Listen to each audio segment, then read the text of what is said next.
So how do you change the calendar on iPhone? Let me show you all that you really need to know about it. If you're new here, subscribe so you don't miss tutorials and videos like this. So, of course, you can open up your calendar like that, and at the bottom you can see the little calendar icon again.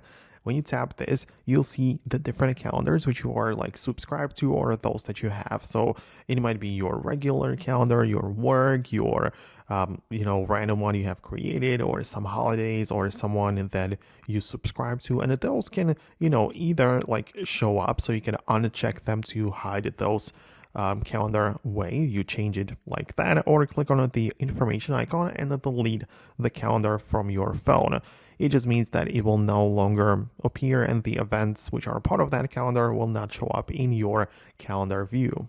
However, if you want to change it a bit further, you can go to the main settings app where you tap the apps at the bottom, go through the alphabetical list of apps and naturally select the Apple calendar right here, and you can see the account. So if you, for example, want to change it, you might need to sign in with a different account. So of course you can sign in with the Google or even other providers, and yeah, you can make like different events from different calendars show up all in one app. So it kind of depends on what your goal is with this.